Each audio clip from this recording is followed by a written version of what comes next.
நுங்கு கிழங்கு தின்னும் மனிதா, ஒரு பனையாவது வளர்த்தாயா, இனியாவது வளர்க்கலாம் வா.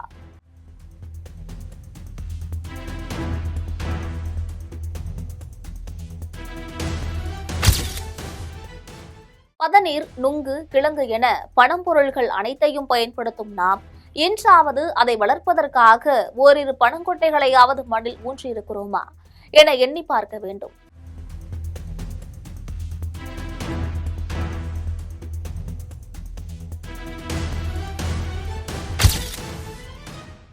இந்த எண்ணத்தை உங்கள் உள்ளத்தில் ஏற்படுத்தும் நோக்கத்தில் அதை பற்றிய சிறு விளக்கத்தை தற்பொழுது பார்க்கலாம்.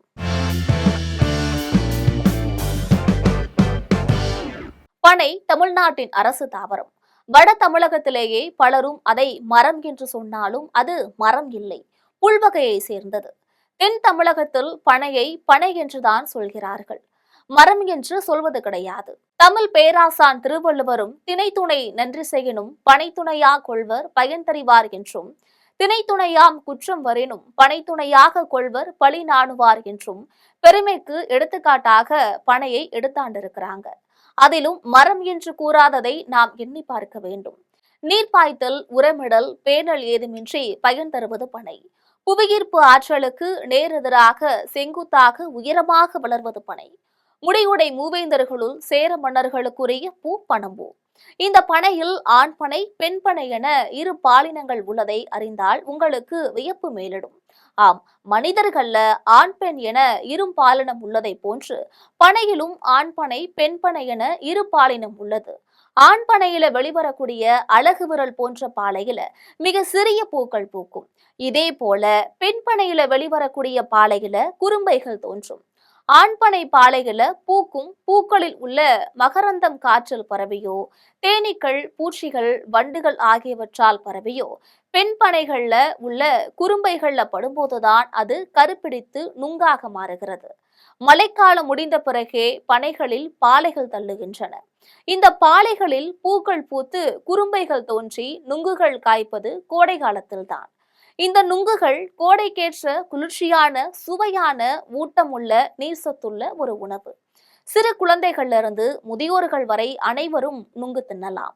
எந்த வகையிலும் கலப்படம் செய்ய முடியாத இயற்கையாக கிடைக்கக்கூடிய உணவாக இது அமைந்திருக்கு. இளநுங்கு நீர்ப்பாங்காக இருக்கும். சற்று விளைந்த நுங்கு துண்டு துண்டாக பிள்ளைகள் எடுத்துண்பதற்கு ஏற்றதாக இருக்கும். இந்த நுங்கை பதநீரிலும் சர்பத்திலும் போட்டு குடிக்கலாம். முற்றிய நுங்கு கடுக்காய் எனப்படுகிறது.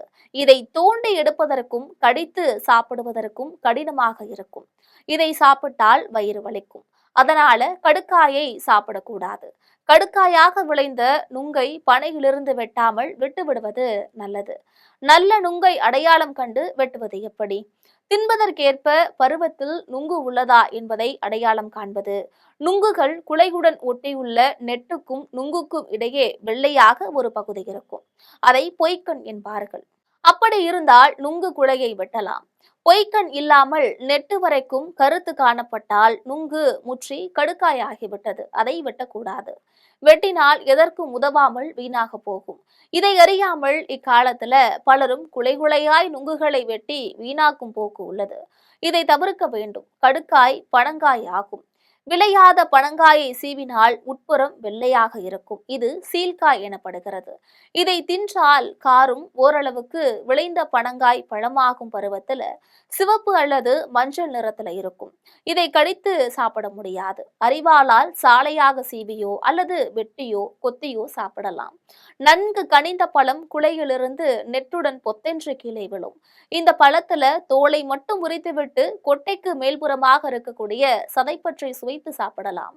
இதன் மணத்தாலும் இனிப்பாலும் ஆடு மாடுகள், காட்டு பன்றிகள், யானைகள், மான்கள் ஆகிய தாவர உண்ணிகளை இதன் சுவை பெரிதும் கவரும். அதனாலேயே இந்த பழத்தை சாப்பிடக்கூடிய விலங்குகள் இந்த பனங்கொட்டைகளை பல்வேறு இடங்களிலும் போட்டுவிட்டு செல்லும். பனம்பழம் சற்று காரும். அதை தீயிலிட்டு சுட்டு சாப்பிட்டால் அந்த காரல் சுவை போய் தேன் போன்ற இனிப்பு சுவை கிடைக்கும். பனம்பழம் சாப்பிடுபவர்கள் தும்புடன் சவைத்து சாற்றை விழுங்கிவிட்டு தும்பை துப்புவிட வேண்டும். விலங்குகள் தின்றுவிட்டு பனங்கொட்டைகளை பல இடங்களிலும் போட்டுவிட்டு செல்லும். வடகிழக்கு பருவமழை காலத்துல இந்த கொட்டைகளினால் முளைகள் தோன்றி மண்ணில் இறங்கி கிழங்காகும். மண்ணின் மேல் கிடக்கக்கூடிய பனங்கொட்டைகளிலிருந்து கீழ்நோக்கி செல்லக்கூடிய முளை ஓரடி முதல் 1.5 அடி ஆழம் வரை செல்லும். மணற்பாங்கான நிலங்கள்ல ஈரடி ஆழம் வரை செல்லும். பூமியில் உள்ள வேறெந்த கொட்டைகளையும் விட மிக கடினமானது இந்த பனங்கொட்டை. இது முளைப்பதற்கும் ஆழத்துக்கு சென்று வேரூன்றுவதற்கும் எடுத்துக்கொள்ளக்கூடிய காலம் 90 நாட்கள். தமிழ்நாட்டில் தொடர்ச்சியாக 90 நாட்கள் மண்ணில் ஈரப்பதம் இருப்பது வடகிழக்கு பருவமழை காலத்துலதான். புரட்டாசியில மண்ணில் விழக்கூடிய பனங்கொட்டைகளில் முளை இறங்கி கிழங்காகும். தை மாதம் பொங்கலையொட்டி இந்த கிழங்குகள் விளைந்துவிடும். பனங்கொட்டைகளில் இருந்து முளைத்து செல்லக்கூடிய முளைகளில் உருவானதுதான் பனங்கிழங்கு. அதிக மாவு சத்து உள்ளது. இந்த கிழங்கையும் பச்சையாக உண்ண முடியாது, காரம். சுட்டு சாப்பிடலாம். தண்ணீர் ஊற்றிய பானைக்குள் வைத்து உப்பும் மஞ்சளும் சேர்த்து அவித்தும் சாப்பிடலாம். பனையில் விளையக்கூடிய நுங்கை சாப்பிட்டால் பனம்பழமும் கிழங்கும் இல்லை. பனம்பழமாக விளையாவிட்டால் பழத்தையும் சாப்பிடலாம். கொட்டையிலிருந்து முளைத்து விளையக்கூடிய கிழங்கையும் சாப்பிடலாம். கிழங்கை சாப்பிட்டால் பனை முளைக்காமல் போகும். பனை முளைக்க வேண்டுமென்றால் கிழங்கை பிடுங்காமல் விட்டுவிட வேண்டும். இன்று நாம் சாப்பிடும் நுங்கும் பனம்பழமும் கிழங்கும் நாமே வளர்த்த பனையிலிருந்து கிடைத்தவை அல்ல. அவை நம் அப்பன், பாட்டன், பூட்டன், ஓட்டன் வைத்து 30 வருஷங்கள் முதல் 150 ஆண்டுகள் வரையானவை. அப்படி 100 ஆண்டுகளாக பயன் தரக்கூடிய பனைகளை செங்கல் சூளை விறகுக்காகவும் மனை வணிகத்துக்காகவும் வீணாக வெட்டியளிப்பது நம் அறியாமையும் அகம்பாவும் ஆகும். இந்த பனை ஐரோப்பாவிலும் அமெரிக்காவிலும் இருந்திருந்தால் பொன் போல போற்றி வளர்த்து காத்திருப்பார்கள். இது வெப்பமண்டல தாவரம் என்பதால் அந்நாடுகளில் இல்லை. இதன் அருமை பெருமைகளை அறியாமல் நாம் வெட்டியளித்து வருகிறோம். பனைகளை வெட்டி அளிப்பதை தடுப்பதற்கு சட்டம் கொண்டு வந்து விட்டதாக அரசு கூறினாலும் ஈவிரக்கமின்றி வேருடன் தோண்டி அழிக்கப்படுகின்றன. காய் ஓலைகளுடன் நிற்கும் பனைகளை தீ வைத்து பட்டு போல செய்கின்றனர். ஓலை, மட்டை, நார், வளை, குருத்து, பதநீர், நுங்கு, பனம்பழம், கிழங்கு என பனம்பொருள்கள் அனைத்தையும் பயன்படுத்தும் மனிதர்களே, எண்ணி பாருங்கள். யாரோ பல 10 ஆண்டுகளுக்கு முன்னாடி மண்ணில் ஊன்றிய பனங்கொட்டை முளைத்து பனையாக வளர்ந்து அதில் விளைந்த பொருள்கள் இன்று நமக்கு பயனாகிறது. நம் பிள்ளைகள், பெயரன் பேத்திகள், பூட்டன் பூட்டிகள் ஆகியோருக்காக நாம் என்றாவது ஒரு பனங்கொட்டையை மண்ணில் ஊன்றியிருக்கிறோமா?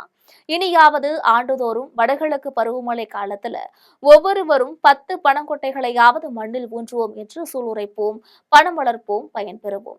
இந்த பனை பற்றிய உங்களுடைய கருத்துக்களை மறக்காமல் கமெண்டில் பதிவிடுங்கள். இதுபோன்ற செய்திகளுக்காக இப்பொழுதும் ஜெம் தொலைக்காட்சியோடு இணைப்பில் இருங்கள்.